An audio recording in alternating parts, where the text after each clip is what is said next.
नमः श्री यतिराजाय विवेकानन्दसूरये सच्चिद्सुखस्वरूपाय স্বামিনেতাপহারিণে। দেববাণী পাঠ এবং আমাদের আলোচনা চলতে শুরু হয়েছিল অনেকদিন আগে। আমরা তার প্রায় শেষের দিকে এসে এখন পৌঁছেছি। আমাদের গতদিন বোধহয় 6ই আগস্টের পাঠ শুরু হয়েছিল, তাই তো? হ্যাঁ মা, 6ই আগস্টের পাঠ শুরু হয়েছিল 148 পৃষ্ঠা। হ্যাঁ, আজ 148 পৃষ্ঠার দ্বিতীয় প্যারাগ্রাফ থেকে শুরু শুরু হবে। স্বামীজি বলছেন, মন্দের কেবল আকার বদলায়, কিন্তু তার গুণগত কোনো পরিবর্তন হয় না। প্রাচীনকালে যার শক্তি ছিল সেই শাসন করত, এখন ধূর্ততা শক্তির স্থান অধিকার করেছে। দুঃখ কষ্ট আমেরিকায় যতটা তীব্র, ভারতে তত নয়। কারণ এখানে, অর্থাৎ আমেরিকার কথা স্বামীজি বলছেন, গরিব লোক নিজেদের দুরবস্থার সঙ্গে অপরের অবস্থার খুব বেশি প্রভেদ দেখতে পায়।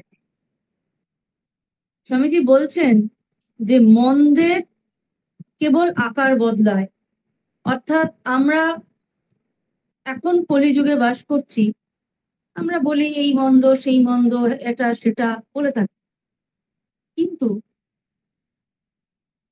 সত্য দাপর ত্রেতা এই যুগগুলোতে কি ছিল না কোনো মন্দ কিছু, ছিল না, সবটাই ভালো ছিল? তা নয়। যদি সবটাই ভালো থাকতো তাহলে কিন্তু ভগবানকে অবতার রূপে জন্মগ্রহণ করতে হতো না। দুষ্টের দমন শিষ্টের পালন হেতু ভগবান বারবার পৃথিবীতে এসেছেন, অবতার গ্রহণ করেছেন, মা এসেছেন তার সঙ্গে লীলা সঙ্গিনী হিসেবে নানা সময় নানা ভাবে। তাহলে এই যে মন্দ, আমরা বলছি কলিযুগ, এই সময়টা কলিযুগ চলছে, যদিও স্বামীজি বলছেন যে স্বামী ঠাকুর আসার পর থেকে সত্যযুগের সূচনা হয়ে গেছে। যদি সেটাই ধরি, তাহলে বলতে হবে যে এই যে যুগ সন্ধি, অর্থাৎ কলিযুগ শেষ হয়ে সত্যযুগের সূচনা হয়েছে ঠাকুর আসার সঙ্গে সঙ্গে, হয়তো এই সন্ধিক্ষণটায় আমরা রয়েছি। সন্ধিক্ষণটায় সবটা যে ভীষণ ভালো হবে বা সবটাই যে ভীষণ মন্দ হবে, বা কোনটা যদি এমন হয় যে সবটাই ভালো বা সবটাই মন্দ, সেটা কিন্তু হয় না। আমরা কোন রকম সন্ধিক্ষণ, সন্ধ্যা সময় যদি দেখি দিন চলে যাচ্ছে, রাত আসছে, আবার ভোরে যখন দেখি যে রাত চলে যাচ্ছে, ভোর আসছে, সেই সময়টা সবটাই অন্ধকার বা সবটাই আলো কিন্তু থাকে না। কিছুটা আলো কিছুটা অন্ধকারের মিশ্রণ থাকে। এবং এই আলো অন্ধকারের যে সন্ধিক্ষণটা, সেই সময়টা যদি আমরা একটু চোখ বন্ধ করে অনুভব করি, ওই সময় বলা হয় যেন জব করতে, ওই সময়টা জবের সম্পূর্ণ সুন্দর সময়, সন্ধিক্ষণ। এই সময় যদি আমরা একটু অনুভব করার চেষ্টা করি, চারিদিকটা অস্পষ্টও নয়, চারিদিকটা স্পষ্টও নয়, অর্থাৎ আমরা যেন সেই সময় কোনো কিছুর একটা অপেক্ষায় আছি, কোনো কিছুর একটা অপেক্ষায়। কি অপেক্ষায়? দিন চলে যাচ্ছে, এবার রাতের অপেক্ষায়।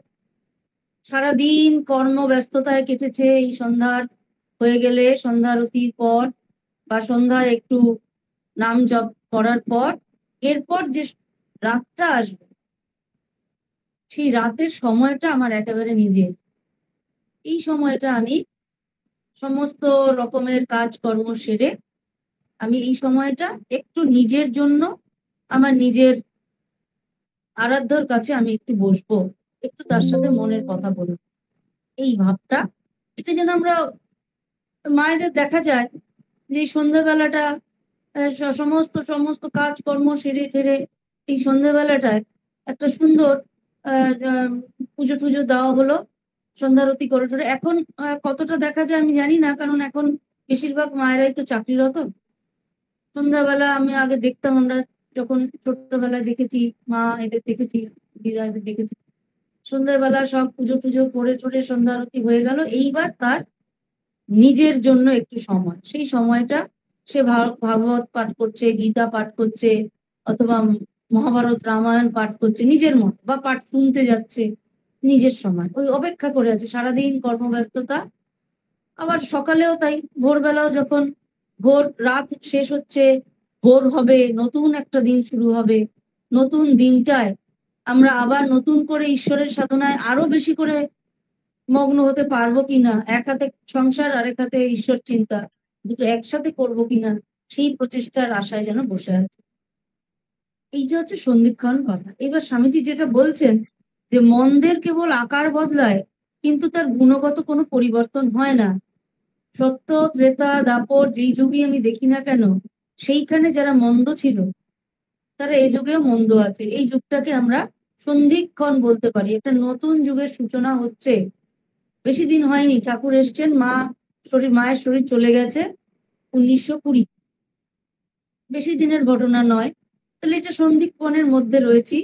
এই সময়ের যে পরিবর্তনটা আমরা দেখছি, কিন্তু এই পরিবর্তনটা শুধু কিন্তু মন্দের দিকে নয়, ভালোর দিকেও হচ্ছে।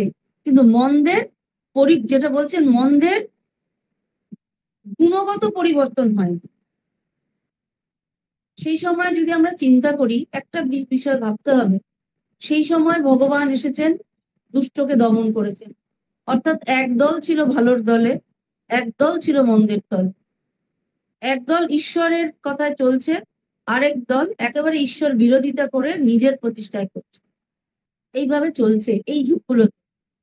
সেখানে রাবণ, সেখানে কংস, সেখানে হিরণ্যকশিপু, এদেরকে আমরা দেখছি। কিন্তু বর্তমানে মন্দ ভালো আমরা একাই। আমাদের এতটুকু স্বার্থের হানি হলে আমরা ভীষণ মন্দ, আমরা ভীষণ নিষ্ঠুর। আমরা এক মুহূর্তে মানুষকে ঠকাতে 1 মুহূর্ত সময় লাগে, মিথ্যে কথা বলে ঠকিয়ে ফেললাম, তার মিথ্যে কথা বলে তার সম্পত্তি সমস্ত কেড়ে নিলাম, নিষ্ঠুর হয়ে গেলাম। আবার যখন ভালো হচ্ছে, জায়গায় ভালো আসছে, হবে না, ঈশ্বরের আরাধনা করছে, সেবা পরায়ণতা আসছে, মানুষকে দান দেওয়া হচ্ছে, একই ব্যক্তিত্বের মধ্যে, একই ব্যক্তির মধ্যে, একই সত্তার মধ্যে দুটো কাজ করছে।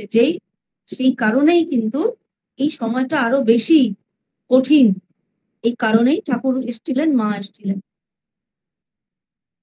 আর স্বামীজি এই কারণেই বলছেন যে পশুত্ব থেকে মনুষ্যত্বে উত্তরণের প্রয়োজন আছে।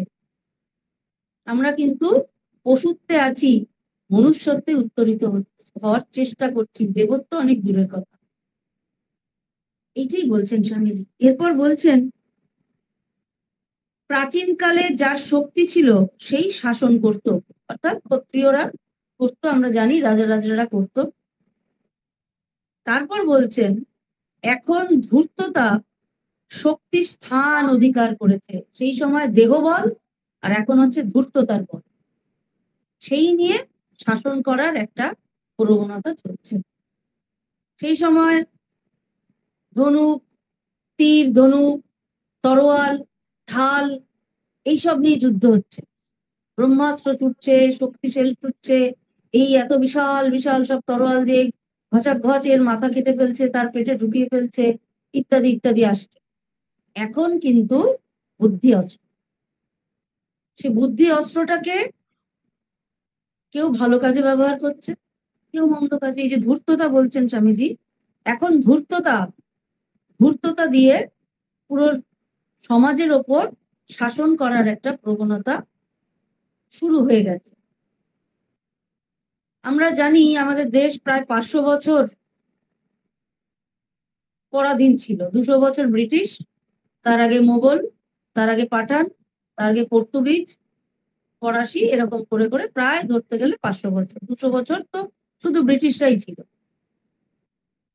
এই যে ব্রিটিশরা ছিল, এবং এই যে তারা ধূর্ততার, আমরা জানি মোগল পাঠান এরা যখন এসছে, এরা তরোয়ালের জোরে মানুষকে ধর্মান্তরিত করেছে, তাদের শক্তির প্রকাশ করেছে, রাজ্য জয় করেছে ইত্যাদি। ধীরে ধীরে ধীরে ধীরে যখন যুগ পাল্টাতে শুরু করলো, এই ব্রিটিশরা এলেন। এই ব্রিটিশরা কিন্তু সম্পূর্ণ বণিক বেশে এসেছিলেন, এটাই সব থেকে বড় ধূর্ততা। ওরা বাণিজ্য করা ওদের উদ্দেশ্য ছিল না, ওদের উদ্দেশ্য ছিল এই দেশটাকে কবজা করা। তাহলে এটা একটা ধূর্ততা শুরু হয়ে গেল সেখান থেকে। এখন যুগটা বলছেন, স্বামীজি বলছেন, এখন ধূর্তরা দেশ শাসন করছে, ধূর্তরা সমাজকে শোষণ করছে, সমাজের সর্বোৎকৃষ্ট স্তরে তারা বসে আছে। তারপর বলছেন, দুঃখ কষ্ট আমেরিকায় যত তীব্র, ভারতে তত তীব্র নয়। কারণ এখানে গরিব লোক অর্থাৎ আমেরিকায় নিজেদের দুরবস্থার সঙ্গে অপরের অবস্থার খুব বেশি প্রভেদ দেখতে পায়। ভারতে দারিদ্রতা সেই সময় পরাধীন ভারতবর্ষ মানে দাসত্ব করতে করতে জর্জরিত, তবু স্বামীজি বলছেন সেখানে দারিদ্রতা কম, গরিব লোক কম। অর্থাৎ কোন গরিব লোক কম? হৃদয়ের দিক থেকে যারা দরিদ্র তারা ভারতবর্ষে কম। কারণ ভারতবর্ষ জানে, ভারতবর্ষ জানে simple living and high thinking, সন্তুষ্টি কি ভারতবর্ষ জানে। কিন্তু আমেরিকায় আমার এই নেই, আমার সেই নেই, আমার ওই নেই, আমার একটা গাড়ি আছে, আমার দুটো গাড়ি নেই, আমার একটা অট্টালিকা আছে, আরেকটা 5টা অট্টালিকা নেই। এইটা হচ্ছে দারিদ্রতা। দারিদ্রতা বোধ আর দরিদ্র, এই দুটোর মধ্যে পার্থক্য। বলছেন আমেরিকা হচ্ছে দারিদ্রতা বোধে পূর্ণ, তাদের মনটা দারিদ্রতায় ভরা, তারা তাই দরিদ্র হয়ে রয়েছে। তাদের স্পিরিচুয়াল কোনো সম্পদ নেই, তাদের মনে কোনো সন্তুষ্টি নেই, শুধু অর্থ। অর্থ দ্বারা তারা তাদের ধনী বা গরিব তারা কি সেটা তারা সীমায়িত করছে। যে বলছেন অপরের সঙ্গে নিজের এই যে একটা পার্থক্য, তুলনামূলক বিষয় নিয়ে ভাবা, তুলনামূলক ভাবা যে ওর আছে আমার এটা আছে, ওর আমার এটা নেই, আমার একটা আছে ওর কেন দুটো আছে, ওর 3টে আছে আমার মাত্র একটা আছে। এইটাকে বলছেন, এই জঘন্য একটা মনোবৃত্তির জন্য বলছেন যে এটি এটি দুরবস্থার বেশি কারণ হচ্ছে এটা, মনটাকে তোমরা সমৃদ্ধ বা সন্তুষ্ট করতে পারছো না। ভালো মন্দ এই দুটো অচ্ছেদ্যভাবে জড়িত, একটাকে নিতে গেলে অপরটাকে নিতেই হবে। এই জগতের শক্তি সমষ্টি যেন একটা হ্রদের মতো, ওতে যেমন তরঙ্গের উত্থান আছে, ঠিক তদ অনুযায়ী একটা পতনও আছে। সমষ্টিটা সম্পূর্ণ এক, সুতরাং একজনকে সুখী করা মানেই আর একজনকে অসুখী করা। বাইরের সুখ জড় সুখ মাত্র, আর তার পরিমাণ নির্দিষ্ট। সুতরাং এক কণা সুখও পেতে গেলেও তা অপরের কাছ থেকে কেড়ে না নিয়ে পাওয়া যায় না। কেবল যা জড় জগতের অতীত সুখ তা কারোর কিছু হানি করে না, পাওয়া যেতে পারে। জড় সুখ কেবল জড় দুঃখের রূপান্তর মাত্র। বলছেন ভালো এবং মন্দ একে অপরের সঙ্গে কিন্তু পিটোপিটি হয়ে আছে। শুধুই ভালো, শুধুই ভালো, শুধুই ভালো, উল্টো দিকে কোনো মন্দ নেই, এটা কখনোই সম্ভব নয়। এটাকে নিতে গেলে অপরটাকেও নিতে হবে। অর্থাৎ তুমি ভালোটা নিচ্ছ কিন্তু মন্দ নেবো না, এটা তুমি বলতে পারবে না। যে বলছে না যে গরুর দুধ খাওয়া আমাদের শরীরের পক্ষে খুব ভালো, গরুর দুধ খেলে আমাদের শরীরে পুষ্টি হবে, আমরা শক্তিশালী হব। কিন্তু তার মন্দ দিকটা হলো বাছুরের দুধটা আমরা নিয়ে নিচ্ছি, তার অধিকারকে আমরা নষ্ট করছি। মাতৃদুগ্ধের সব থেকে বড় অধিকার, সব থেকে প্রথম এবং সব থেকে বেশি অধিকার তার সন্তানের। তো সেই বাছুরকে আমরা তার থেকে বঞ্চিত রাখছি, আমরা খেয়ে নিচ্ছি গরু। ঠিক সেই রকমই ভালো এবং মন্দ একটা অবিচ্ছেদ্য ভাবে জড়িত, একটাকে নিলে অপরটা নিতে হবে। গরুর দুধ তুমি খাচ্ছ, শরীর পুষ্ট হচ্ছে, কিন্তু বাছুরের দুঃখ এবং তার যে একটা প্রবল হতাশা মনের মধ্যে আসছে, সে মায়ের দুধ পাচ্ছে না, সেই ক্ষোভটার ভাগটাও কিন্তু নিতে হবে। এইটাই বলছেন। সিম্পল ব্যাপার, এটা জাগতিক একটা বিষয়, এটার প্রত্যেকটা ক্ষেত্রেই প্রযোজ্য। স্বামীজি বলছেন এই জগতের শক্তি সমষ্টি যেন একটা হ্রদের মতো, ওতে কেমন সবসময় তরঙ্গের উত্থানও আছে, আবারও পতন আছে। ঠিক তদ অনুযায়ী একটা পতন হবেই হবে। বাইরের জড় সুখ, তারপর বলছেন সমষ্টিটা সম্পূর্ণ এক, সুতরাং একজনকে সুখী করা মানেই আরেকজনকে অসুখী করা। এই যে আমরা গরুর দুধের, একজন সুখী হলো, আরেকজনকে তুমি অশুভ করলেই, আমরা যদি ধরে নিই একজন, জাগতিক বিষয়ে ধরছি আমরা, কোনো একজন মানুষ যার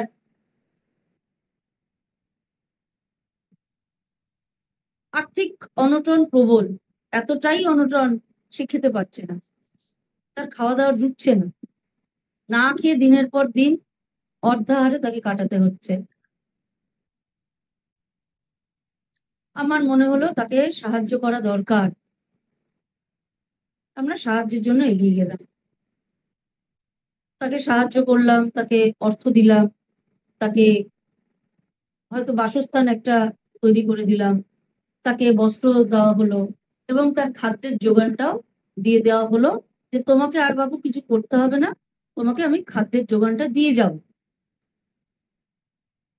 তাকে আমি সুখী করতে পারলাম। ঠিক কথা, একদম ঠিক কথা, তাকে আমি সুখী করতে পারলাম।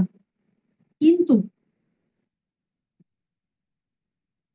তারই মতো আরেকজনও আছে যে হয়তো অনাহারে রয়েছে, তাকেও আমি আহার দিতে পারতাম, কিন্তু যেহেতু একে আমার আহার, বস্ত্র, বাসস্থান সবটা দিতে হলো, তার ফলে তাকে আমি সামান্য অন্নটুকু হয়তো দিতে পারলাম না। তাহলে একজনকে সুখী করলে অপরজনকে অসুখী করা যেতে পারে। হ্যাঁ, এখন যদি বলি আমি যাই শুধু একে অন্ন দিই, অপরজনকে যদি শুধু অন্ন দিই, হ্যাঁ দেওয়াই যেতে পারে, তাহলে এও অন্ন পেলো, সেও অন্ন পেলো। তাই তার কিন্তু এই মানুষটাকে আমি সম্পূর্ণ সুখী করতে পারলাম না, কারণ তার বাসস্থান, বস্ত্রেরও প্রয়োজনীয়তা রয়েছে। সম্পূর্ণ সুখী হলো না, সে আরো বলছে কে বস্ত্র দেবে, কে বাসস্থান গড়ে দেবে, এইটা তার চাহিদাটা থেকে যাবে। তাই স্বামীজি বলছেন বাইরের জড় সুখ মাত্র, আর তার পরিমাণ নির্দিষ্ট। তুমি যতই সুখী হও, সুখ খোঁজো, সুখ কেনো, আমরা তো সুখ কিনি পয়সা দিয়ে, কারণ আমাদের সুখ মনে নয়, আমাদের সুখ আমরা আসবাবের মধ্যে খুঁজি, আমাদের সুখ আমরা নানান প্রসাধনীর মধ্যে খুঁজি, খাদ্যের মধ্যে খুঁজি, আমরা পয়সা দিয়ে সুখ খুঁজি, কিনি। বলছেন তুমি যতই সুখ কেনো না কেন, এই ব্রহ্মাণ্ডে একটা নির্দিষ্ট সুখ আছে, মানে একটা পরিমাণ আছে, এই পরিমাণের বেশি তুমি পেতে পারো না। একটা নির্দিষ্ট পরিমাণ আছে, তার বাইরে বেশি তুমি পাবে না, কোনোভাবেই পেতে পারো না। সুতরাং এক কণা সুখও যদি পেতে গেলে তা অপরের কাছ থেকে কেড়ে না নিয়ে পাওয়া যায় না। তুমি সুখ নেবে, অপরের কাছ থেকে কেড়ে নেবে, এটা জগতের নিয়ম। কেবল যা জড় জগতের অতীত সুখ, অর্থাৎ যেই যা আধ্যাত্ম সুখ, সেইটা তোমার পেতে গেলে অপরের কোনো হানি করা না করেই সেই সুখটা তুমি পেতে পারো, অর্থাৎ সেটা ঈশ্বরের পথের যে সুখ, তার স্মরণ মনন, তাকে ভালোবাসা, এইটা তুমি করতে গেলে তুমি কিন্তু অন্য কারোর হানি করো না, কিন্তু নিজে সুখী হতে পারো। যারা এই তরঙ্গের উত্থানাংশে জন্মেছে বা সেইখানে রয়েছে, তারা তার পতন অংশটা আর তা কি আছে তা দেখতে পায় না। কখনো মনে করো না তুমি জগৎকে ভালো বা সুখী করতে পারো। ঘানির বলদ তার সামনের গাধা, তার সামনের বাধা খড়ের গোছা পাবার জন্য চেষ্টা করে বটে, কিন্তু কোনো কালে তার কাছে পৌঁছতে পারে না, কেবল ঘানিই ঘোরাতে থাকে মাত্র। আমরাও এই রূপ সুখরূপ আলেয়ার অনুসরণ করছি সর্বদাই, সেটা আমাদের সামনে থেকে সরে যাচ্ছে, আর আমরা শুধু প্রকৃতির ঘানি ঘোরাচ্ছি। এইরূপ ঘানি টানতে টানতে আমাদের মৃত্যু হলো, তারপর আবার ঘানি টানতে আরম্ভ হবে। যদি আমরা অশুভকে দূর করে দিতে পারতাম, তাহলে আমরা কখনোই কোনো উচ্চতর বস্তুর আভাস পর্যন্ত পেতাম না। আমরা তাহলে সন্তুষ্ট হয়ে থাকতাম, কখনো মুক্ত হবার জন্য চেষ্টা করতাম না। যখন মানুষ বুঝতে পারে জড়জগতের সুখ অন্বেষণের সকল প্রচেষ্টা একেবারে নিরর্থক, তখনই ধর্মের আরম্ভ। মানুষের যত রকম জ্ঞান আছে সবই ধর্মের অঙ্গমাত্র। অসাধারণ অদ্ভুত এই কথাটা আমাদের মনে হতে পারে যে স্বামীজি এটা কি বলছেন, যে অশুভ আছে বলেই শুভকে আমরা চাই, বন্ধন আছে বলেই মুক্তির প্রতি আমাদের এত আকর্ষণ। বন্ধন যদি না থাকতো আমরা কি মুক্ত হতে এত আকর্ষিত হতাম? হতাম না। স্বামীজি বলছেন হতাম না। এই যে বলছেন যে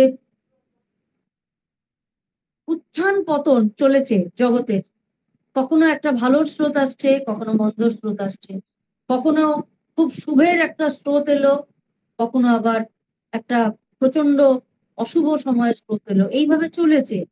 কিন্তু যারা এই শুভ সময়ে জন্মগ্রহণ করেছেন বা এসেছে, তারা তার পতন অংশটা, কোন সময় পতন হচ্ছে, কোনখানে গিয়ে ওই ঢেউটা আছড়ে পড়ছে, সেইটা তারা অত দেখতে পায় না বা বুঝতে পারে না।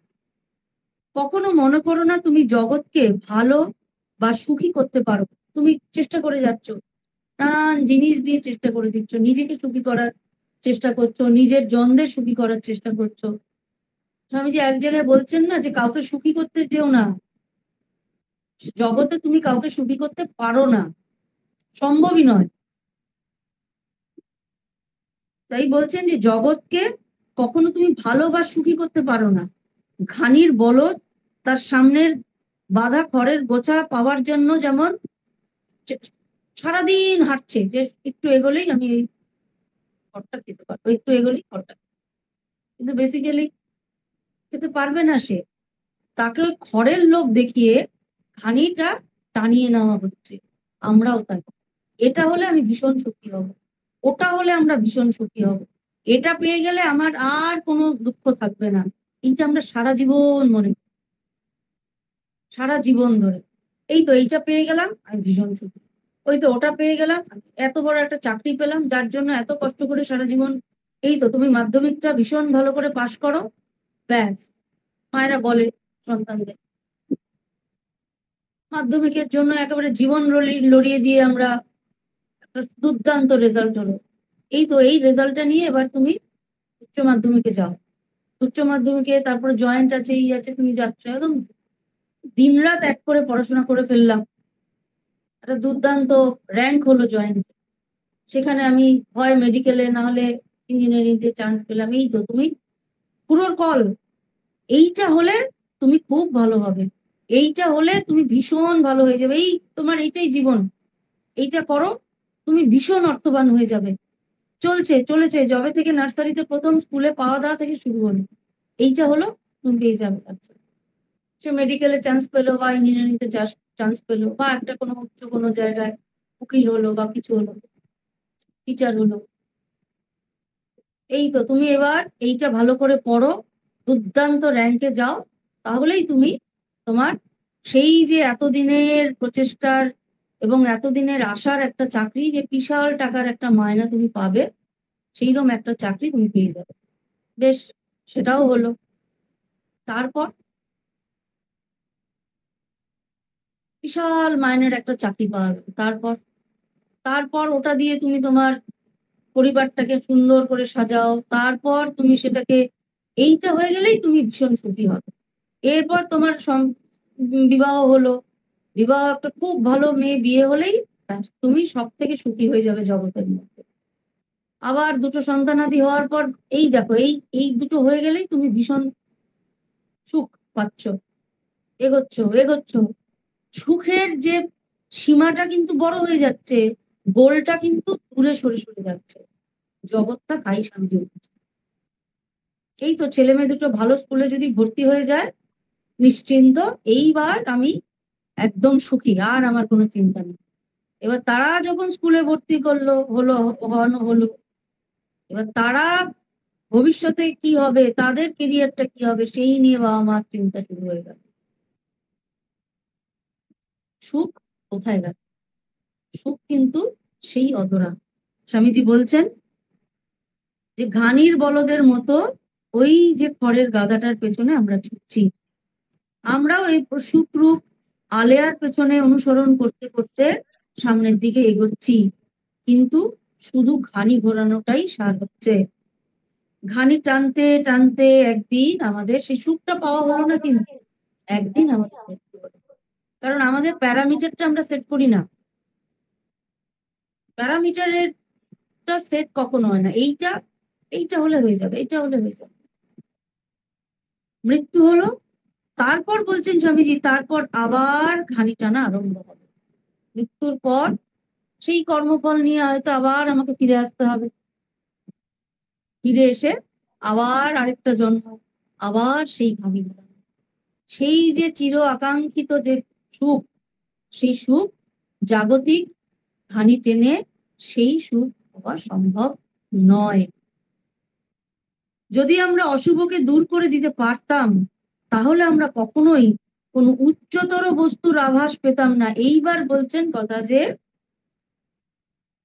কোনো অশুভ যদি কিছুই না থাকতো, তবে শুভকে পাওয়ার, শুভকে ছোঁয়ার আশাই আমাদের থাকতো না, কারণ সবটাই শুভ হয়ে থাকতো। তাই অশুভ এবং মন্দ আছে বলে ভালো এবং শুভকে পাওয়ার প্রচেষ্টায় আমাদের জীবনটা অনেক বেশি, আমরা জীবনটাকে অনেক বেশি আপলিফ্ট করতে পারবো। কোন দিকে? মনুষ্যত্বের দিকে আপলিফ্ট করতে পারবো। অশুভ যখনই আমরা দেখবো, আমরা এই কিছুদিন পরেই শারদীয়া দুর্গোৎসব, মা আসছেন অশুভকে সঙ্গে নিয়ে জগতের শুভ করতে মা আসছেন। সেই অসুর, সে অশুভ, এবং তাকে দমন করে শুভকে আনছেন মা, দেখাচ্ছেন প্রতিবার আমাদের এই অশুভটা আছে, তাই তোমার শুভে যাওয়ার ইচ্ছা, অন্ধকারটা আছে তাই তোমাকে আলোয় যেতে হবে। যদি আমি ভাবি আমি আলোতেই আছি, আমি সবই শুভ করে ফেলেছি, আমার সবই ভালো হয়ে গেছে, আমি ভীষণ উন্নত একদম দেবত্বে পৌঁছে গেছি, তাহলে প্রচেষ্টাটা বন্ধ হয়ে যাবে। এই কারণেই কিন্তু বলা হয় যে দেবতারা হচ্ছে দেবত্ব প্রাপ্তি হয়ে গেছে, তার আর কি আছে, ব্রহ্মজ্ঞানের জন্য তাকে মনুষ্য জীবনে ফিরতে হয়, মনুষ্য জীবন তাকে ধারণ করতে হয়। কারণ এই মনুষ্য জীবনে তাকে প্রচেষ্টার মধ্যে দিয়ে এগোতে হয় দেবত্বে এবং ব্রহ্মজ্ঞানে উত্তরণ। তাহলে দেবতা হয়েছে, সে তো ব্রহ্মের কাছাকাছি পৌঁছে গেছে বলা যায়, কিন্তু তা তো হচ্ছে না। তাকে মানুষ হয়ে জন্মাতে হবে, তারপর দেবত্ব অর্থাৎ ভালো মন্দের যুদ্ধে তাকে অবতীর্ণ হতে হবে। এরপর বলছেন আমরা তাহলে সন্তুষ্ট হয়ে থাকতাম, কখনো মুক্ত হবার চেষ্টাই করতাম না। যখন মানুষ বুঝতে পারে জড় জগতের সুখ অন্বেষণের সকল প্রচেষ্টা একেবারে নিরর্থক, এইটা হচ্ছে কথা। যখন মানুষ বোঝে যে জড় জগতের সুখ বোঝা শুধুমাত্রই কুড়োর কলের মতো ছোটা মাত্র, তখন তার মধ্যে ধর্মের আরম্ভ হয়, অর্থাৎ সে পশুত্ব থেকে মনুষ্যত্বের দিকে এগোনোর চেষ্টা করে। মানুষের যত রকম জ্ঞান আছে সবই ধর্মের অঙ্গ মাত্র। সেটা যে কোনো জ্ঞান হতে পারে, যে কোনো জ্ঞান, কারিগরি বিদ্যা হতে পারে, সেটা যে কোনো ধরনের একাডেমিক এডুকেশন হতে পারে, যে কোনো রকমের জ্ঞান। একটা ঝাড় দেওয়ার যে শিক্ষা, সেটাও একটা জ্ঞান। একটা মালা গাঁথা, সেটাও একটা জ্ঞান। একজন ডাক্তার অস্ত্রোপচার করে একজন মানুষকে সুস্থ করেছে, সেটাও একটা জ্ঞান। আবার কেউ বৈদিক বেদকে একেবারে সম্পূর্ণ নিজের জীবনে ধারণ করে সেই অনুযায়ী জীবন কাটাচ্ছে, সেটাও বেদের জ্ঞান। জ্ঞান হচ্ছেন বিভিন্ন ধরনের হতে পারে, তবে সবই এই জ্ঞানটাকে ধর্মের অঙ্গ হিসেবে এগোতে হবে। মানব দেহে ভালো মন্দের এমন ভারসাম্য বজায় আছে যে তাইতেই মানুষের এই উভয় থেকে মুক্তি লাভ করার ইচ্ছার সম্ভাবনা রয়েছে। বলছেন মনুষ্য দেহে ভালো আছে, মন্দ আছে, সেটা আমরা জানি। এই মনুষ্য দেহ দিয়ে ঈশ্বর লাভও হয়, আবার এই মনুষ্য দেহ দ্বারা অনেক পাপ কর্মে আমরা লিপ্ত হতে পারি। তাই বলছেন যে এই ভালো মন্দের ভারসাম্য রয়েছে, আর এই দুটোরই পারে যাওয়াই হচ্ছে ব্রহ্মজ্ঞানের পথে এগিয়ে যাওয়া। ভালো নিয়ে যদি আমি বসে থাকি তাহলে কিন্তু আমার এগোনো হবে না, ঠিক মন্দটা নিয়ে বসে থাকলেও আমার এগোনো হবে। এই দুটোর পারে যাওয়ার চেষ্টা যখন মানুষ করবে তখনই প্রকৃত তার মুক্তি লাভের সম্ভাবনা দেখা যাবে। মুক্ত যে সে কোনো কালেই বদ্ধ হয়নি। মুক্ত কি করে বদ্ধ হলো, এই প্রশ্নটাই অযৌক্তিক।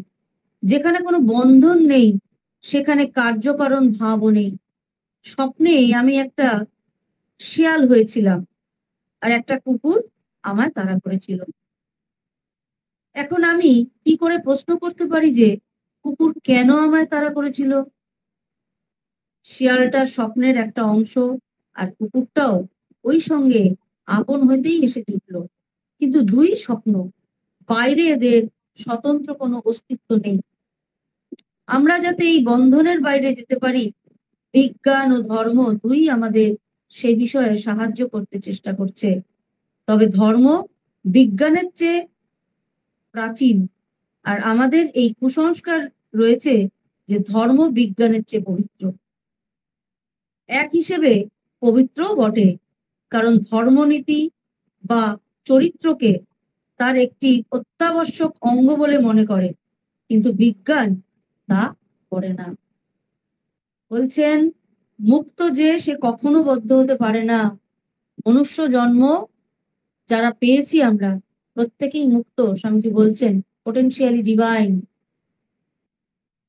প্রত্যেকে সেই অমৃতের পুত্র, অমৃতের সন্তানাদি। বদ্ধ বদ্ধ করে শুধুই মাথা খারাপ করছো কেন? প্রত্যেকেই মুক্ত। তুমি মুক্তই আছো, তুমি আবার নতুন করে কি মুক্ত হবে? মানুষের উভয়, এই বলছেন যে মানুষের এই যে বদ্ধ ভাব, এই বদ্ধ ভাবটাই অযৌক্তিক। যে বদ্ধ হবে সে মুক্ত ভাবনা ভাববে কি করে? সে কুয়োর ব্যাংকটার গল্প এই ক্ষেত্রে উল্লেখ করা যেতে পারে, যে কুয়োর মধ্যেই বদ্ধ হয়ে জীবন কাটিয়ে দিচ্ছে, বলছে বেশ ভালো আছি, এপার থেকে ওপারে লাফ দিল, বাহ আমার কুয়োটা জানি কত বড়, পৃথিবীটা বোধহয় এতটাই বড় হবে, বেশ ভালো আছি, এখান থেকে অন্ধকার ঘুটঘুটে চারিদিক, বাহ কি সুন্দর অন্ধকার, পৃথিবীটাও ভারী, আমি ভালো আছি, তো পৃথিবীটা নিশ্চয়ই এর থেকে আরো ভালো নয়, পৃথিবীটার থেকে এই জায়গাটা খুব ভালো। আবার একদিক থেকে আরেক জায়গায় লাফ দিল, বাহ কত বড় আমার কুয়োটা। কিন্তু সমুদ্রের ব্যাঙ জানে যে সমুদ্র কত বড়। সে এসে কুয়োর ব্যাংকে যখন সমুদ্রের খবর দিল, তখন সমুদ্রের কুয়োর ব্যাংকটা সমুদ্রের ব্যাংকে বলছে এই দেখো আমি এখান থেকে ওখানে লাফ দিয়ে পড়ছি, এর থেকেও বড়। তখন বলছে চলো তুমি আমার সঙ্গে সমুদ্রে। দিগন্ত বিস্তৃত, কুল নেই কিনারা নেই কিচ্ছু নেই, এত বড়, এত বড় সমুদ্র। এই রকম 7টা সমুদ্র পৃথিবীতে রয়েছে, তাহলে পৃথিবীটা কত বড়, তাহলে পৃথিবীটা কত বড়। অদ্ভুত ব্যাপার, অবাক হয়ে যাচ্ছে কুয়োর ব্যাংকটা। সমুদ্র, কুয়োটাকে আমি সমুদ্র ভেবেছিলাম, সমুদ্রটা একটা বড়, এরকম 7টা সমুদ্র পৃথিবীতে রয়েছে, তাহলে পৃথিবীটা কত বড়। আর এই পৃথিবী হচ্ছে ব্রহ্মাণ্ডের তুলনায় একটা পরমাণুরও সমান নয়, ব্রহ্মাণ্ড এত বিস্তৃত, তাই ব্রহ্মাণ্ডটা কত বড়। আর সেই ব্রহ্মাণ্ড যিনি সৃষ্টি করেছেন তিনি তাহলে কত বড়, যার উদর থেকে ব্রহ্মাণ্ড প্রসব হয়েছে, কোটি কোটি ব্রহ্মাণ্ড প্রসব হয়েছে, তাহলে তার সীমানা আমরা পাই কি করে, তার কুল আমরা পাই কি করে? এবার বলছেন, তাই বলছেন স্বামী যে মুক্ত কি বদ্ধ, মুক্ত কি করে বদ্ধ হলো, এই প্রশ্নটা অযৌক্তিক। যেখানে কোনো বন্ধন নেই সেখানে কার্যকারণ ভাবও নেই। স্বপ্নে, এবার বলছেন স্বপ্নে, স্বামীজি বলছেন যে স্বপ্নে আমি একটা শিয়াল দেখেছিলাম এবং শিয়ালটা আমি। হঠাৎ আমি দেখলাম কুকুরটা আমাকে তাড়া করছে। আমি আর জীবনে কোনো রকমের কোনো উদ্দেশ্য কিছু নেই, একটাই উদ্দেশ্য, এই কুকুরটা থেকে আমাকে বাঁচতে হবে। আমি ছুটছি, কুকুরটাও ছুটছে। স্বামীজি ছুটছেন, দেখছেন যে আমি শেয়াল হয়ে আমি ছুটছি, কুকুরটাও ছুটছে। এবং জীবনের একটাই উদ্দেশ্য, কুকুরটা থেকে আমি প্রাণ বাঁচাবো। কিন্তু যখন দেখলেন, বলছেন যখন ঘুম ভাঙলো তখন দেখলাম কুকুরটাও স্বপ্ন, শেয়ালটাও স্বপ্ন। অর্থাৎ ওই যে দৌড়াদৌড়ি বা ভয় এবং আক্রমণের যে বন্ধনটা, সেই বন্ধনটা থেকে মুক্ত হওয়ার যে চেষ্টা, সেটা আমি বলছেন আমি করছিলাম, স্বামীজি করছিলেন। সেই বন্ধনটা বেসিক্যালি নেই, সেই বন্ধনটাই নেই। তাহলে আবার নতুন করে মুক্ত হবে। আমরা যাতে এই বন্ধনের বাইরে যেতে পারি, বিজ্ঞান ও ধর্ম দুই আমাদের সে বিষয়ে সাহায্য করছে। বলছেন বিজ্ঞান এবং ধর্ম একে অপরের পরিপূরক হয়ে আমাদের এগিয়ে নিয়ে চলছে, তবে ধর্ম বিজ্ঞানের চেয়েও প্রাচীন। বেদ উপনিষদে যে বিজ্ঞান, যে সায়েন্স আছে, আমাদের মডার্ন সায়েন্স তার ধারে কাছে যেতে পারে না। সেখান থেকে শিক্ষা নিয়ে মডার্ন সায়েন্স গড়ে উঠছে। আর আমাদের এই কুসংস্কার রয়েছে যে ধর্ম বিজ্ঞানের চেয়ে এক হিসেবে পবিত্রও বটে, কারণ ধর্ম নীতি বা চরিত্রকে তার একটি অত্যাবশ্যক অঙ্গ বলে মনে করে। অর্থাৎ ধর্ম ন্যায়টাকে এবং চরিত্রটাকে গুরুত্ব দেয়, কিন্তু বিজ্ঞান তা দেয় না। বিজ্ঞানের চরিত্রের কোনো স্থান নেই। ধর্মে চরিত্রবান, ন্যায়পরায়ণ যত তুমি হবে, তত তুমি মুক্ত হবে, তত তুমি উন্নত মনস্ক হবে, তত তুমি বিজ্ঞান মনস্ক হবে, ধর্ম বলছে। কিন্তু বিজ্ঞান বলছে তুমি বিজ্ঞান মনস্ক হও। সেখানে তোমার চরিত্র বা তোমার ব্যক্তিগত চরিত্র কি গঠিত হলো কি হলো না, সেটা ম্যাটার করছে না। জড় জগতের ওই সলিউশন, পরমাণুর সঙ্গে অণুর সঙ্গে এই পরমাণুর সঙ্গে ওই পরমাণু মিলিয়ে একটা তৈরি করা মানেই হয়ে গেল তুমি বড় সায়েন্টিস্ট হচ্ছো। বুঝছো, অনেক কিছু তৈরি হচ্ছে জগতে। মানুষ এখন মহাকাশে চলে যাচ্ছে, এটা তো বিজ্ঞানের দান। মহাকাশে শরীরটা যাচ্ছে, মনটা কোথায় থাকছে? সেই অনন্ত বিশ্ব ব্রহ্মাণ্ডের রহস্য কি দেহ দিয়ে খোঁজা যায়? অনন্ত বিশ্ব ব্রহ্মাণ্ড প্রসবিনী যিনি, তাকে কি দেহ দিয়ে বোঝা যায়? তাকে বুঝতে গেলে যে মনটা দরকার, যে হৃদয়টা দরকার, সেটার জন্য চাই ন্যায়পরায়ণতা এবং চরিত্রের বল। স্বামীজি বারবার বলছেন না, চরিত্র বল একটা বড় বল। এই চরিত্র বলটাকে যদি তুমি ধরে রাখতে পারো, তাহলে জাগতিক এবং আধ্যাত্মিক দুটো দিকেই উন্নতি মানুষের অবশ্যম্ভাবী, কেউ রুখতে পারবে না। কিন্তু আমরা সেটা ভাবি যে এটা আবার কি একটা হবে, কি জিনিস কে জানে।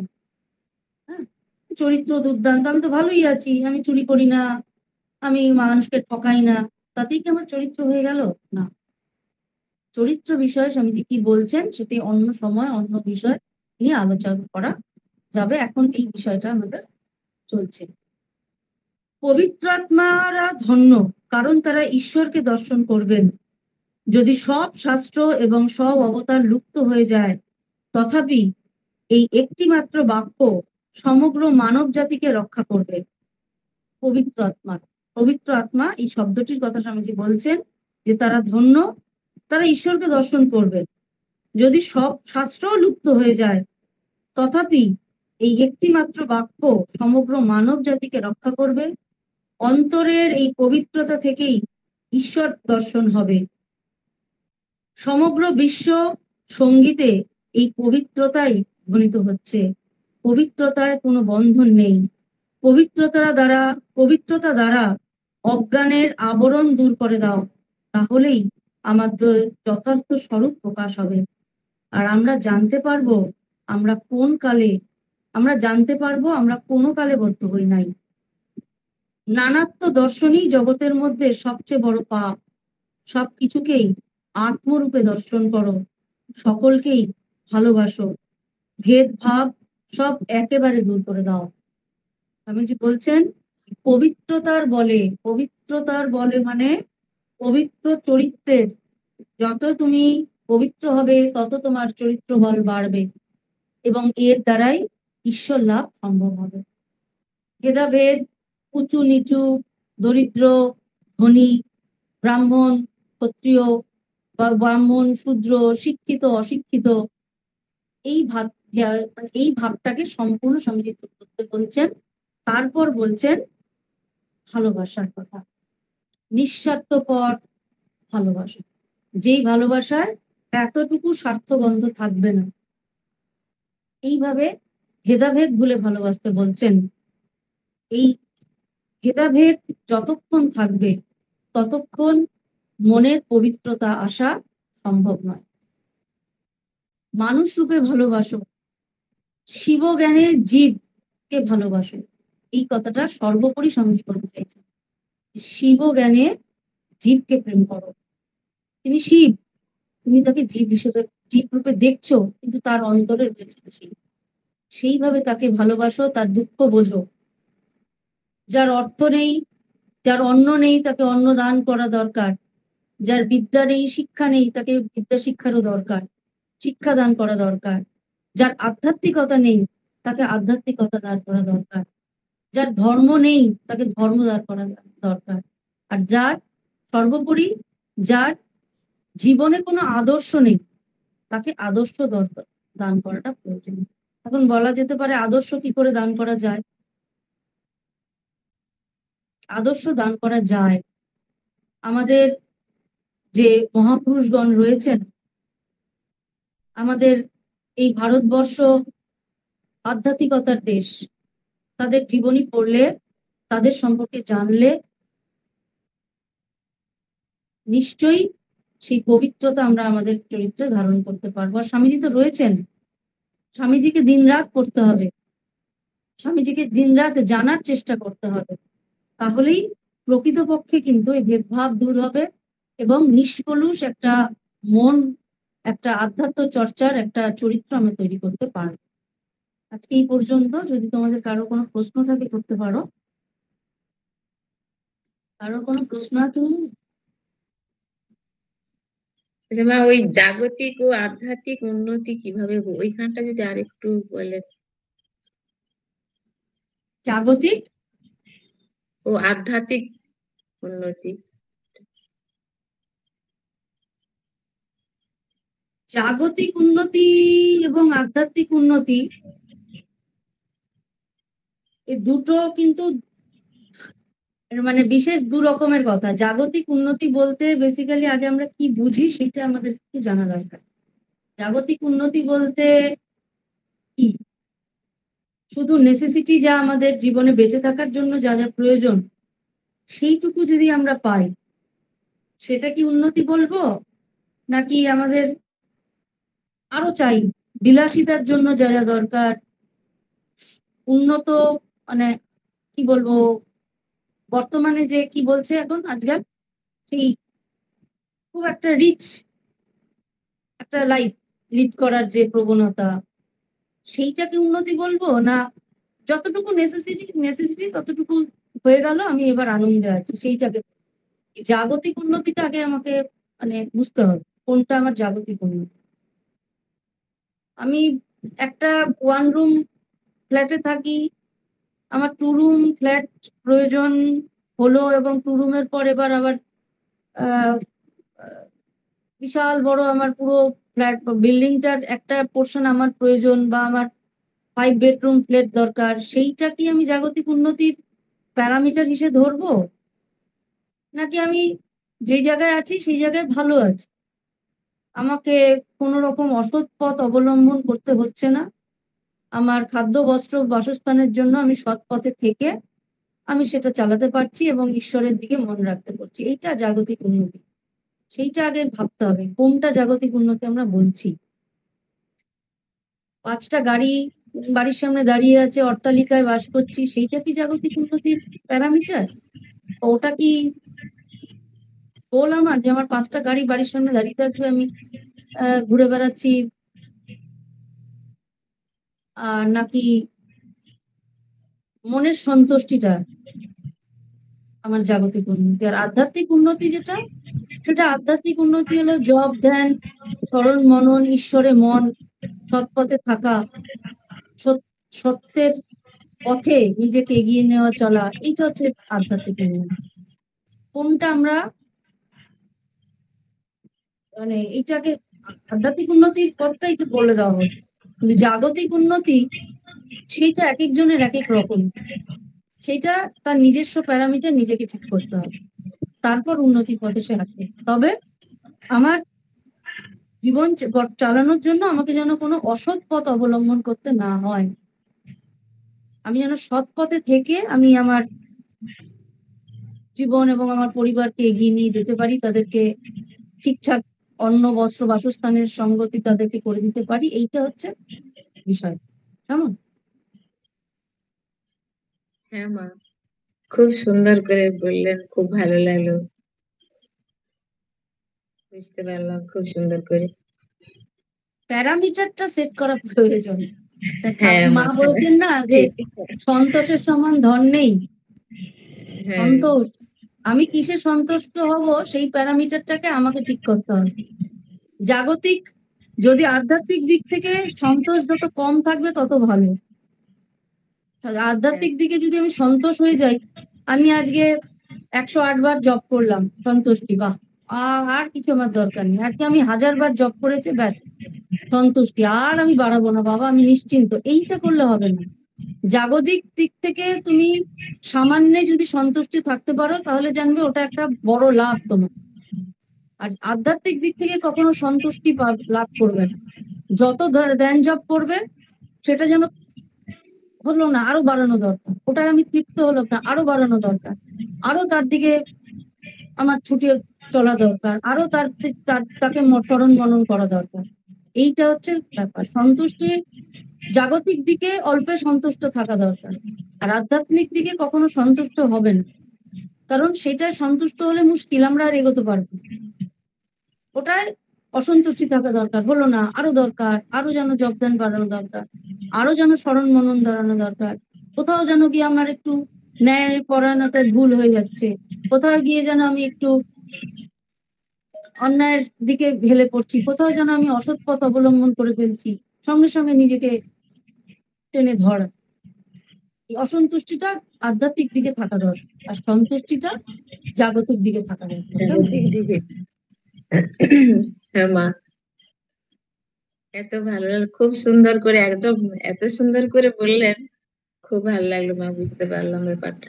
ভালো আমার থাকবে। প্রণাম করবেন মা। প্রণাম নিবেন। আমি হ্যাঁ পাবলিক মুখার্জি বলছি। একটা একটা মানে প্রশ্ন মনে উঠছে যে আজকালকার যুগে আমরাই ছেলে মেয়েদের এই ভালো পড়াশোনা করো মানে এই কম্পিটিশন এর দিকে ঠেলে দিচ্ছি, কারণ মানে এখন একটা স্কুলে কেন আমরা তার লাইফটা সেট করতে চাইছি যে তার একটা বাচ্চা কাচ্চা হবে, বা মানে এখন সমাজের যে অবস্থাটা, যে একটা স্কুলে ভর্তি করতে গেলেও এত খরচা, তো আমরাই বাচ্চাদের ঠেলে দিচ্ছি যে ভালো একটা পোস্টে তোমাকে চাকরিটা করতে হবে যাতে তুমি ভালো ইনকাম করো। হ্যাঁ, তো সেখানে আমরা সেটা চেষ্টা করি যে যাতে তার সঙ্গে আধ্যাত্মিকতাও থাকে, কিন্তু সেটা হয়তো বাচ্চারা ঠিক দুটোকে একসঙ্গে অ্যাকসেপ্ট করতে পারে। আমার মনে হয় সেইখানে আমাদেরই কোথাও একটা মানে ইয়ে থেকে যাচ্ছে যে বাচ্চাকে আমরাই ঠিক করে মানুষ করতে পারছি না। কারণ এই সমাজে চলতে গেলে এখন মানে খরচাটাও একটা ব্যাপার, মানে সংসারটা চালানো এবং তার আবার বৃদ্ধ বয়সের জন্য কিছু রাখা, মানে চতুর্দিকে যা দেখছি তার জন্য যতই কম টাকায় তুমি সংসারটা চালাও, কিন্তু কিছু ইনকামটা একটা দরকার, যার জন্য মানে আমার মনে হয় আমাদের ছেলে মেয়েদের হয়তো আমরাই সেই কম্পিটিশনের দিকে ঠেলে দিচ্ছি যে একটা ভালো স্যালারি না পেলে তুমি তোমার সবকিছু প্রবলেমগুলোকে ফুলফিল করতে পারবে না।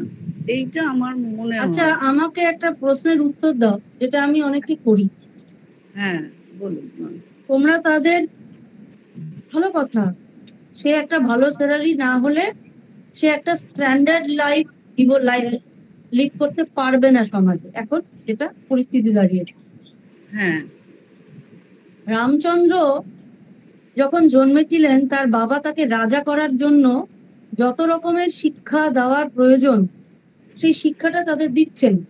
রাজার হ্যাঁ ছেলে রাজা না হয়ে যদি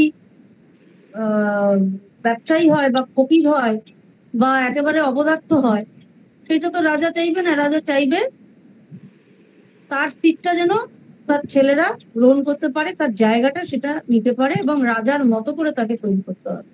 হ্যাঁ তার জন্য ঠিক যা যা শিক্ষণীয় তাকে সবটা শিখিয়ে রাজা হিসেবে প্রস্তুত করে তাকে যুবরাজ পদে অধিষ্ঠান করানো হতো। হুম তোমাদের চ্যালেঞ্জ থেকে, বর্তমান মা বাবাদের চ্যালেঞ্জ থেকে সেই সময়ের চ্যালেঞ্জটা কিন্তু অনেক বেশি ছিল। ঠিক কিন্তু তৎসত্ত্বেও ধর্ম তার জীবন চর্চার থেকে যে আলাদা, এইটা কিন্তু তাদেরকে বলা হতো না। ধর্ম তোমার জীবনের একটি অঙ্গ। এইটা হ্যাঁ করে তাদের যেমন ধর্ম শিক্ষা দেওয়া হতো, তেমনি তাদের রাষ্ট্রবিজ্ঞান শিক্ষা দান করা হতো, তাদের অস্ত্র শিক্ষা দান করা হতো, তাদেরকে সমস্ত রকমের নীতি পরায়ণতা শিক্ষা দেওয়া হতো। তাহলে ঠিক তখন কি তারা পড়াশোনা করতো না বা তারা রাজারা হতো না? রাজার হ্যাঁ পরিবর্তে তার ছেলে কি রাজা হয়ে বসে ভালো করে রাজ্য শাসন করতে পারতো না?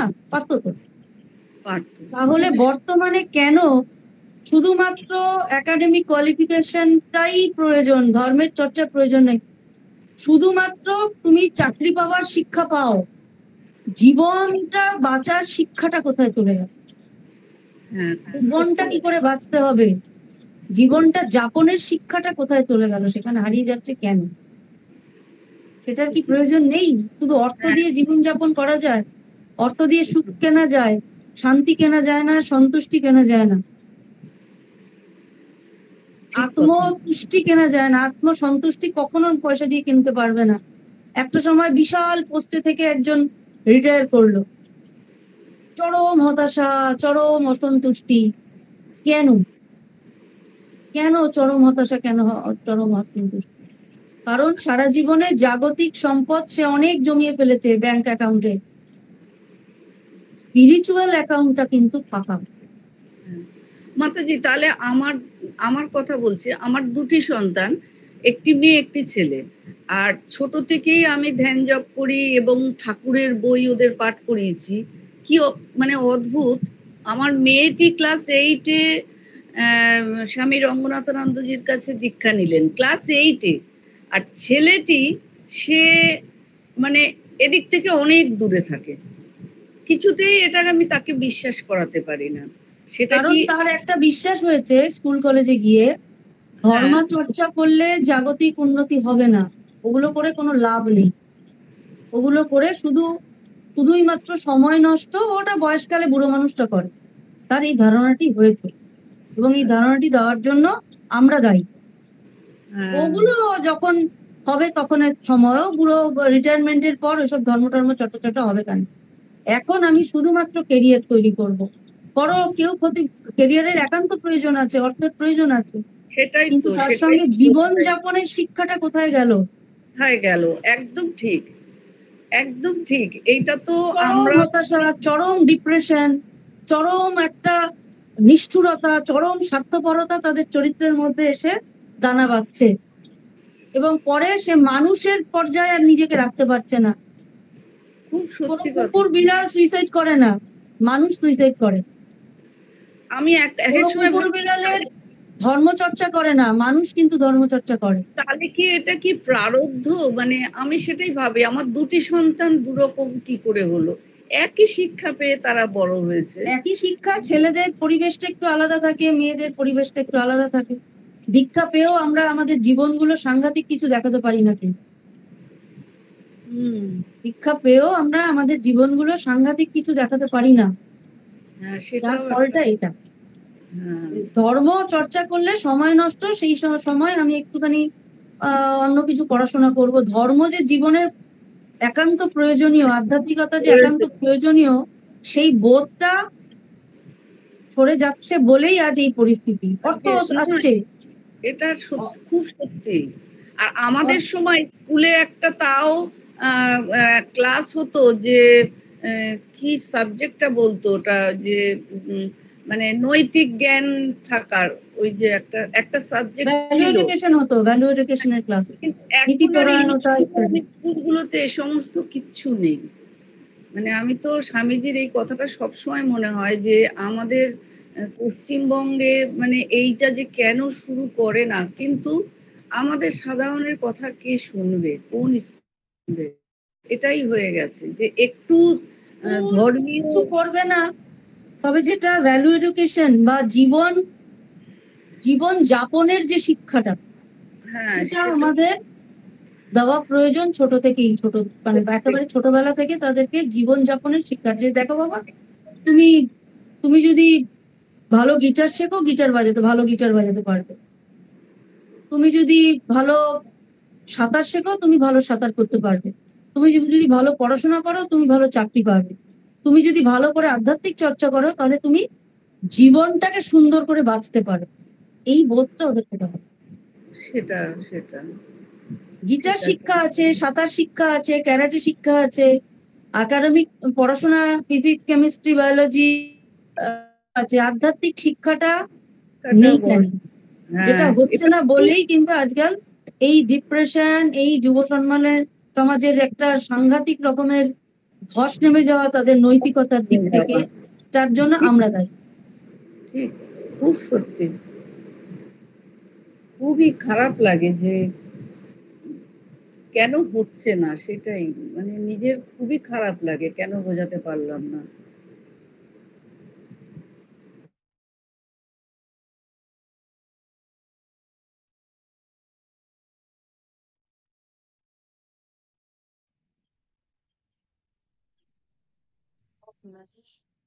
হ্যাঁ, মাতাজি সাবলীল ব্যাখ্যা। মনে হয় এরপর আর কারো প্রশ্ন থাকতে পারে না, এত সুন্দর করে মা বুঝিয়ে বললেন, খুব সুন্দর করে। যাই হোক, পূজনীয় মাতাজি সান্নিধ্যে এসে আমরা নতুন কিছু শিখছি। মাতাজিকে বিশেষ কৃতজ্ঞতা জ্ঞাপন করছি এবং তার শ্রীচরণে জানাই সশ্রদ্ধ প্রণাম। ঠাকুরমা স্বামীজির কাছে মাতাজির সর্বাঙ্গীন মঙ্গল, কল্যাণ ও সুস্থতা কামনা করি। এইভাবে আগামী প্রতি সপ্তাহে মাতাজিকে আমরা পাবো এই আশা রাখি। এখন আমাদের এই আধ্যাত্মিক আলোচনা শেষের মুখে এখন সমাপ্তি সঙ্গীত নিবেদন করবেন আমাদের শ্রদ্ধেয়া পূরবী বাসুদেব ভাই। দিদিকে গান শুরু করার জন্য অনুরোধ করছি। মা,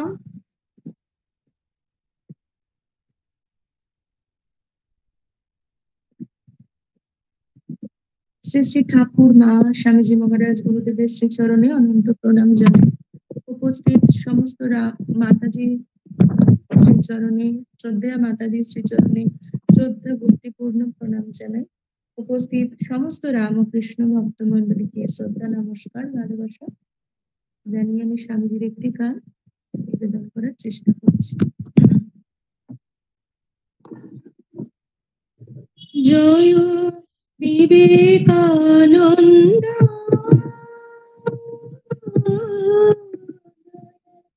বিবেকানন্দ উন্নশীবীর চির গৈরিক ধারে, জয় তরুণ যোগে শ্রীরাম কৃষ্ণ, তরুণ যোগে শ্রীরাম কৃষ্ণ, মৃত সহায় জয় বিবেকানন্দ, জয় বিবেকানন্দ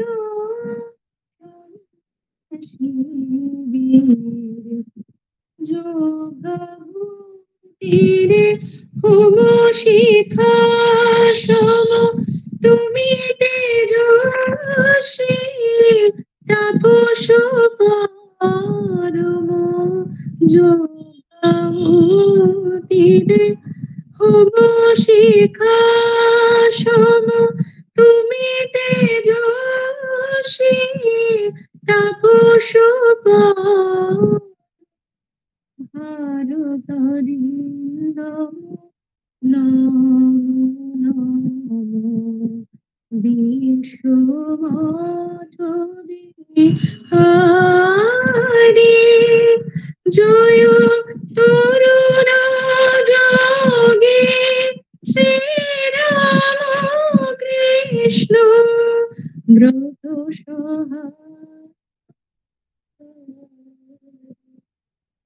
জয় বিবেকানন্দ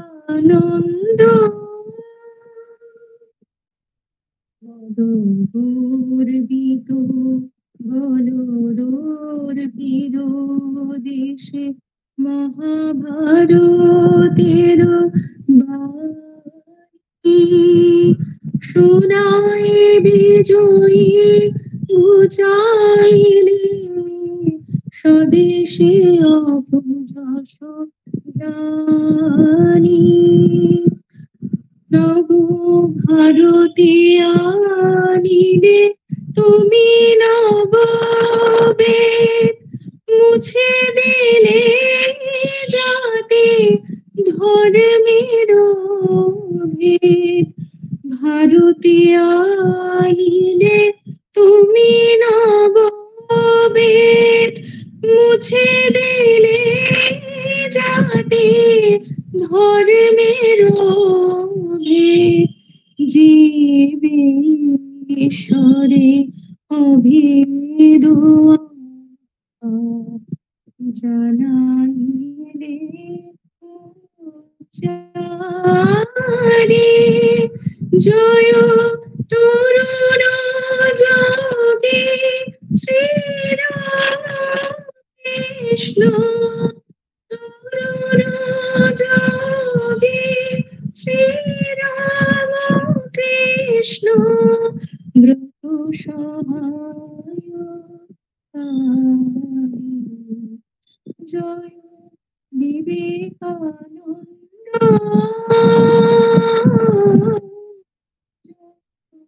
বিবেকানন্দ সন্ন্যাসী চিরবৈরি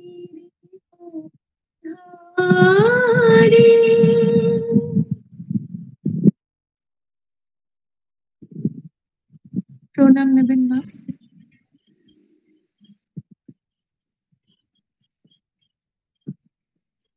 মাতাজি শ্রীচরণে আবারও প্রণাম জানিয়ে আজকের আধ্যাত্মিক আলোচনা সভা এখানে শেষ করলাম। ওম শান্তি শান্তি শান্তি হরি ওম তৎসৎ শ্রীরামকৃষ্ণার প্রণমস্তু। জয় ঠাকুর, জয় মা, জয় স্বামীজি মহারাজ, প্রণাম।